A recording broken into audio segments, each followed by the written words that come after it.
ಮಂಗಳೂರು ನಗರದ ಹೊರವಲಯದಲ್ಲಿ ನಡೆದ 18 ವರ್ಷಗಳ ಹಿಂದಿನ ಕೊಲೆ ಪ್ರಕರಣಕ್ಕೆ ಸಂಬಂಧಿಸಿ ವಿದೇಶದಲ್ಲಿ ತಲೆಮರೆಸಿಕೊಂಡಿರುವ ಆರೋಪಿ ಮುಕ್ಕಮೂಲದ ಸಂಶುದ್ದೀನ್ ಯಾನೆ, ಅಲ್ತಾಫಾ ಇಮ್ರಾನ್ ಯಾನೆ, ಇಮ್ರಾನ್ ಪತ್ತೆಗಾಗಿ ರೆಡ್ ಕಾರ್ನರ್ ನೋಟಿಸ್ ಜಾರಿ ಮಾಡಲಾಗಿದೆ.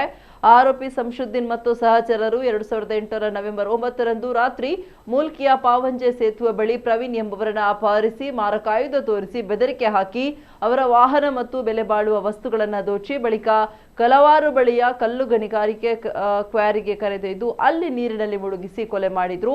ಬಳಿಕ ಸಾಕ್ಷ್ಯ ನಾಶ ಮಾಡಲು ಮೃತದೇಹಕ್ಕೆ ಕಲ್ಲುಗಳನ್ನು ಕಟ್ಟಿ ನೀರಿನಲ್ಲಿ ಮುಳುಗಿಸಿ ಪರಾರಿಯಾಗಿದ್ರು. ಈ ಪ್ರಕರಣದಲ್ಲಿ ಸಂಶುದ್ದೀನ್ ಮತ್ತು ಇತರ 3 ಆರೋಪಿಗಳಿಗೆ ಶಿಕ್ಷೆಯಾಗಿತ್ತು.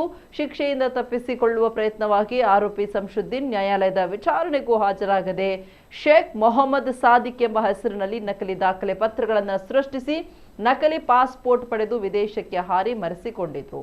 ಆರೋಪಿ ಸಂಶುದ್ದೀನ್ ಸುರತ್ಕಲ್ ಸಮೀಪದ ಮುಕ್ಕ ಮೂಲದವನಾಗಿದ್ದು ಈಗ ಆತನ ವಿಳಾಸ ಆಂಧ್ರ ಪ್ರದೇಶ ಎಂಬುದಾಗಿ ಇದೆ.